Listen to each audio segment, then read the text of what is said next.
안녕하세요 여러분, 레코딩 믹싱 엔지니어 이찬욱입니다.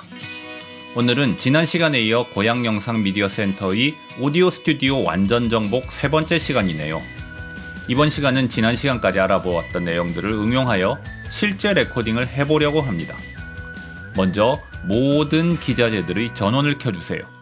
기자재들의 전원이 다 들어왔으면 소리가 들어오는 순서대로 준비를 해보도록 할까요?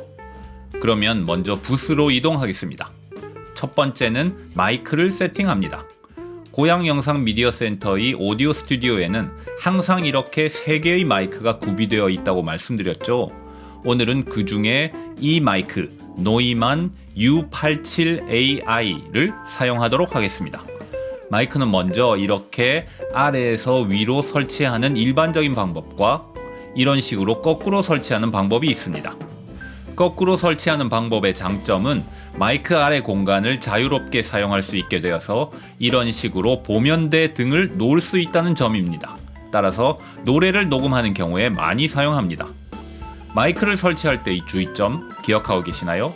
네, 마이크 스탠드 윗부분의 막대가 반드시 마이크 스탠드의 세 다리 중 하나와 각도가 일치하도록 세팅해야 한다는 것이죠. 꼭 기억해 주세요. 다음으로 팝 필터를 설치해 줍니다. 다음으로 큐박스의 전원을 켜줍니다. 가장 왼쪽의 스테레오 믹스와 제일 오른쪽의 마스터 2개의 페이더만을 0까지 올려주면 OK입니다. 그리고 헤드폰을 큐박스의 헤드폰 잭 2, 3, 4번 중 하나에 꽂아줍니다. 그런 다음 케이블을 연결합니다. 마이크 쪽에 케이블의 잭에 3개의 구멍이 있는 부분을 연결합니다. 마이크 케이블의 반대쪽 잭을 벽면 패널의 8개의 구멍 중 어느 하나에 꽂아주세요. 여기서 중요한 점 한 가지는 자신이 몇 번 패널에 잭을 연결했는지를 기억해 두어야 한다는 점입니다. 저는 지금 5번에 연결했습니다. 자, 이것으로 부스에서의 준비는 모두 마쳤습니다. 이제 다시 컨트롤룸으로 가볼까요?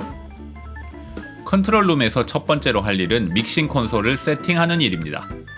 먼저 믹싱 콘솔 내부의 오디오 시그널의 길을 정해주는 작업, 루팅을 하겠습니다. 까만색 마우스를 잡고 믹싱 콘솔의 컴퓨터 모니터 화면 오른쪽 아래에 RTE라는 탭을 누른 뒤 역시 오른쪽 아래의 채널 믹스라는 탭을 누릅니다. 그 다음 믹싱 콘솔의 오른쪽 위쯤에 있는 채널 셀렉트 중 제일 오른쪽의 DAW 스위치를 눌러서 초록색 불이 들어오도록 해줍니다. 다음으로 그 약간 아래쪽의 모니터 셀렉트 중 가운데 있는 DAW 리턴 스위치를 눌러서 역시 초록색 불이 들어오도록 해줍니다. 그런 뒤 약간 더 아래쪽의 LS 셀렉트, 라우드 스피커 셀렉트 4개의 스위치 중 A에 불이 들어오도록 눌러줍니다. 그런 다음 부스에 있는 사람과 커뮤니케이션 하기 위해 믹싱 콘솔의 오른쪽 윗부분 Qmix1에서 util과 레벨을 눌러줍니다. 다음으로 믹싱 콘솔 아래쪽에 줄지어 있는 25개의 페이더 중 가장 오른쪽의 페이더를 끝까지 올립니다. 그 다음으로 그 위에 있는 모니터 레벨이라고 적힌 커다란 빨간색 노브를 오른쪽으로 끝까지 돌려서 0이라는 숫자가 보이도록 해둡니다. 마지막으로 그 바로 왼쪽 옆을 보시면 LS 솔로라고 적힌 부분에 9개의 스위치에 빨간불이 들어와 있는 것이 보이시죠? 이 9개의 스위치 중에 아래쪽 제일 왼쪽의 컷이라고 적힌 스위치를 눌러서 빨간불을 모두 꺼주세요. 이상의 8가지 과정은 이 믹싱 콘솔을 사용하기 위해 가장 기본적으로 기억해야 하는 것들입니다. 다소 복잡하지만 8개의 과정이 있다는 것을 꼭 기억해 주세요. 다음으로 마이크가 제대로 연결되어 작동하고 있는지를 체크하겠습니다. 제가 좀 전에 부스의 벽면 패널이 몇 번에 연결했었죠? 네, 5번이었죠. 그러면 믹싱 콘솔의 5번 채널을 먼저 찾아야겠네요. 이 채널의 가장 위쪽 빨간색 커다란 노브의 아래쪽을 보면 MIC, LN, DAW 라고 적힌 스위치가 보일 것입니다. 각각 마이크, 라인, 디지털 오디오 워크스테이션의 약자인데요. 해당 채널이 받아들이는 시그널을 무엇으로 설정할 것인지를 결정하는 스위치입니다. 우리는 마이크를 이 채널에 연결했으니 마이크에 불이 들어오도록 스위치를 눌러줍시다. 다음으로 마이크에 전원을 공급해 주겠습니다. 좀 전 스위치의 조금 위를 보면 48V라고 적힌 스위치가 보일 것입니다. 역시 눌러서 불이 들어오도록 해줍니다. 처음에는 깜빡이다가 5초쯤 지나면 완전히 켜진 상태가 될 것입니다. 자, 이제 마이크가 제대로 연결되어 작동하고 있는지 알아볼까요? 저는 지금 부스의 마이크 앞에 제 핸드폰을 두고 음악을 틀어놓았습니다. 따라서 제가 틀어놓은 음악 소리가 잘 들린다면 문제가 없는 상태이겠죠. 물론 여러분의 경우 누군가가 부스에서 말을 하거나 노래를 부르게 될 터이니 그 목소리가 잘 들린다면 문제가 없는 것이고요. 먼저 제일 위쪽의 빨간색 커다란 스위치를 오른쪽으로 돌려봅니다. 그러면 해당 채널의 레벨 미터가 이렇게 움직이는 것을 볼 수 있을 것입니다. 레벨 미터가 잘 움직인다면 해당 채널의 페이더를 올려봅니다. 소리가 들리시죠? 마이크가 제대로 작동하고 있다는 것을 알 수 있습니다. 페이더는 다시 원래 위치로 내려둡니다. 다음으로 본격적으로 레코딩을 해보겠습니다. 레코딩을 위해서는 믹싱 콘솔에서 두 가지의 세팅이 추가로 필요합니다. 첫 번째는 믹싱 콘솔로 들어오는 소리가 컴퓨터로 들어갈 수 있도록 해주는 세팅입니다. 아까 마이크를 연결한 채널이 5번 채널이었죠. 이 5번 채널의 가운데쯤에 있는 이 빨간 노브를 한번 눌러서 PRE에 불이 들어오도록 해줍니다. 다른 노브들과 마찬가지로 계속 누르면 상태가 전환되는 노브이니까 혹시 잘못 눌렀다면 다시 눌러서 PRE에만 불이 들어오도록 해주시면 됩니다. 두 번째 세팅은 컴퓨터에 레코딩된 사운드가 다시 믹싱 콘솔로 돌아와서 우리 귀에 들릴 수 있도록 해주는 세팅입니다.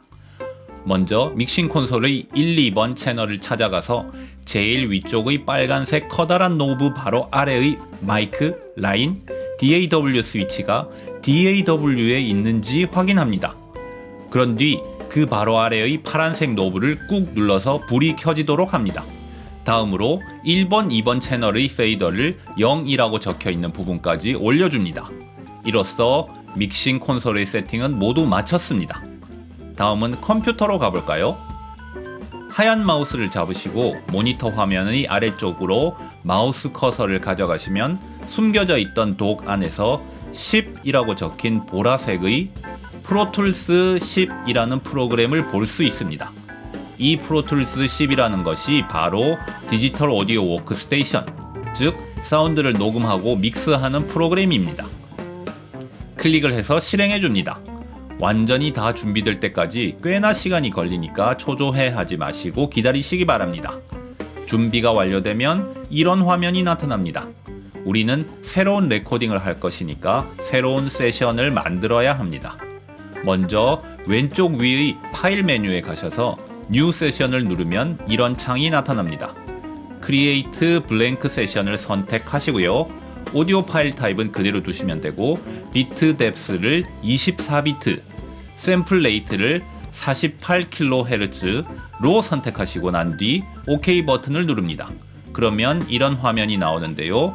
제일 위쪽의 Save As에 원하시는 파일명을 입력하시고요. 저는 테스트라고 입력하겠습니다. 파일명은 가급적 영어로 입력해주세요. 한글로 입력하면 애플 맥에서는 아무 문제가 없다가도 마이크로소프트 윈도우에서 열려고 하면 글씨가 다 깨져 보이는 경우가 종종 있습니다. 그리고 이 세션을 보관할 장소를 지정해 줘야 되는데요. 저는 여기서는 데스크탑, 즉 바탕화면으로 지정하겠습니다. 끝으로 이 창의 오른쪽 아래의 세이브를 눌러서 새로운 세션을 생성해 줍니다. 그러면 이런 화면이 나타날 겁니다. 만약 이런 식으로 트랜스포트 바가 나타나면 왼쪽 위의 빨간색 버튼을 눌러서 꺼주시면 됩니다. 여기서도 확인해야 할 것이 몇 가지 있습니다. 먼저 화면 위의 여러 가지 탭들 중에서 셋업 탭으로 가서 플레이백 엔진을 열어줍니다. 가장 위쪽의 HW 버퍼 사이즈, 하드웨어 버퍼 사이즈라고 적힌 부분이 64 또는 128이 되도록 맞춰주세요. 일반적으로 128로 맞추시면 아무 문제가 없을 것입니다. 그런 뒤 오른쪽 아래의 OK를 눌러줍니다. 다음으로 같은 셋업 탭의 I/O 인풋 아웃풋 세팅을 열어줍니다. 위쪽의 인풋 탭을 눌러보면 가끔씩 이렇게 아무것도 보이지 않는 경우도 있습니다만 당황하지 마시고 왼쪽 아래의 디폴트를 눌러주시면 모든 탭이 A12, A34와 같은 형식으로 구성될 것입니다. 똑같은 방식으로 아웃풋 탭을 눌러줍니다. 여전히 아무것도 보이지 않으므로 왼쪽 아래의 디폴트를 눌러서 아웃풋을 생성해 줍니다. 만약 A12, A34와 같은 형식이 아닌 다른 이름으로 되어 있으면 그 이름 부분을 선택하시고, 혹은 그런 식으로 다른 이름으로 되어 있는 것이 여러 개가 있을 경우는 키보드의 커맨드 키를 누르신 후 다른 이름인 것을 모두 선택한 뒤 딜리트 패스를 눌러서 경로를 삭제하고 디폴트를 눌러서 모두 똑같은 형식의 경로명을 만들어 주면 됩니다. 이것은 인풋에서도 마찬가지입니다. 마지막으로 OK를 눌러서 In/Out 세팅에서 빠져나옵니다. 이제 실제로 레코딩이 이루어질 오디오 트랙을 만들어 봅시다. 위쪽의 트랙 탭을 눌러서 New를 클릭하면 이런 창이 나타납니다. 우리가 만들고자 하는 트랙이 오디오 트랙이므로 이 부분에 오디오 트랙, 이 부분에 모노를 설정하고 개수는 3개 정도, 키보드의 숫자 패드에서 3을 누른 뒤 크리에이트를 누릅니다. 이제 3개의 오디오 트랙이 생성되었습니다. 가장 먼저 할 일은 이 오디오 트랙들의 인풋과 아웃풋을 설정하는 일입니다. 해당 트랙에 들어오는 사운드가 어느 길을 통해서 컴퓨터 안의 디지털 오디오 워크스테이션으로 들어오는가를 결정하는 것이 인풋, 해당 트랙의 소리가 어느 길을 통해 컴퓨터 밖으로 나가는가를 결정하는 것이 아웃풋입니다. 각 오디오 트랙의 이 부분이 인풋, 그리고 그 아래 부분이 아웃풋을 보여주고 있는데요. 위쪽이 인풋, 아래쪽이 아웃풋입니다. 먼저 아래쪽의 아웃풋을 확인할까요? 반드시 모든 트랙의 아웃풋이 A12로 설정되어 있어야만 합니다. 만약 A12가 아닌 트랙이 있다면 이 부분에 마우스 커서를 두시고 클릭을 해보면 이런 팝업 메뉴가 나타나는데요. 이 중 아웃풋으로 들어가서 A12 스테레오를 선택해야만 합니다. 다음 위쪽의 인풋인데요. 아까 우리가 믹싱 콘솔의 몇 번 채널에 마이크를 입력했는지 기억하시나요? 5번이었죠. 따라서 인풋은 반드시 5번으로 설정해 주셔야 합니다. 이 부분, 인풋 부분을 마우스로 클릭해서 나타나는 팝업 창의 인터페이스에 들어가서 A5로 설정해 주면 됩니다. 우리는 지금 하나의 마이크를 벽면 패널의 5번에 연결했고 그것이 자동적으로 믹싱 콘솔의 5번 채널을 거쳐서 프로툴즈라는 디지털 오디오 워크스테이션의 5번 트랙으로 녹음되고 있는 것입니다. 다음으로 레코딩 준비를 하나만 더 하겠습니다. 녹음하고자 하는 해당 트랙의 이 빨간 부분, 레코드 레디라고 부르는 버튼입니다만 이 버튼을 눌러서 빨간 불이 켜지도록 해줍니다. 여러 개의 트랙 중에 이 빨간 버튼에 불이 켜져 있는 트랙에만 녹음이 됩니다. 마지막으로 인풋 레벨, 쉽게 말하면 녹음할 트랙의 볼륨의 크기를 설정해 줍니다. 이 작업은 믹싱 콘솔의 해당 채널의 제일 위쪽의 커다란 빨간색 노브를 돌려가면서 동시에 프로툴즈의 해당 트랙의 레벨 미터를 체크해야 합니다. 프로툴즈의 위쪽 탭 중에 윈도우 탭을 눌러서 믹스를 클릭하면 이런 화면이 나타납니다. 오른쪽의 스크롤 바로 이렇게 올렸다 내렸다 하면서 전체를 볼 수도 있고요. 이 부분의 빨간색 버튼을 누르면 다시 없어지니까 걱정하지 않으셔도 됩니다. 이 창에서 녹음하는 트랙의 레벨 미터가 소리가 가장 큰 부분에서 70% 정도가 되도록 믹싱 콘솔의 해당 트랙의 빨간색 커다란 노브를 돌려가며 조정해 줍니다. 이제 진짜 레코딩만 남았네요. 키보드 오른쪽의 숫자 패드 보이시나요? 거기의 3번을 누르시면 레코딩 시작입니다. 멈추실 때는 키보드의 스페이스바를 누르면 됩니다. 어때요? 드디어 녹음 성공입니다. 녹음한 것을 그냥 재생해서 들어보는 것도 역시 키보드의 스페이스바를 누르시면 됩니다. 기본적인 녹음 방법은 이것으로 충분합니다만 하나만 더 고급 기능을 사용해 볼까요? 실제로 녹음을 해보면 녹음의 시작부터 끝까지 한 번도 틀리지 않고 완벽하게 녹음할 수 있는 경우는 거의 없고, 실수를 했을 경우 녹음을 부분 끊어서 이어나가야 하는 경우가 대부분입니다. 즉, 앞서 녹음한 부분을 몇 초간 들으면서 거기에 이어 계속해서 녹음해가는 방법인데요. 이런 것을 펀치인이라고 부릅니다. 펀치인을 활성화해주기 위해서는 키보드 가장 오른쪽의 숫자 패드에서 6을 눌러줍니다. 그러면 이 부분의 빨간 점 안에 T라는 문자가 생성된 것을 알 수 있을 것입니다. 이것이 펀치인 기능이 활성화되었다는 표시입니다. 상황을 구현해보면 다음과 같습니다. 먼저 앞서서 녹음한 부분이 이렇게 있고요. 그런데 이 부분은 잘못 녹음해서 이 부분 이후로 다시 녹음해야 한다고 가정해 보겠습니다. 만약 펀치인 기능이 활성화되어 있지 않다면 완전히 처음부터 다시 녹음해야만 합니다. 지금은 예시로서 짧게 녹음한 거라 괜찮습니다만, 이게 만약 30분이라면 30분을 처음부터 녹음하는 것은 무리겠죠. 그런데 펀치인이 활성화되어 있으면 보시는 바와 같이 적당히 앞부분부터 키보드의 스페이스바를 눌러서 재생을 해 나가다가 필요한 지점에서 숫자 패드의 3번을 눌러서 녹음을 계속해서 이어갈 수 있는 것입니다. 실제 레코딩에 있어서 대단히 중요한 부분이니까 꼭 기억해 놔주세요. 이상으로 레코딩에 대해서 함께 알아봤습니다. 다음 시간에는 녹음된 소스를 사용해서 간단하게 믹스와 마스터링 하는 법을 알아보겠습니다. 수고 많으셨습니다.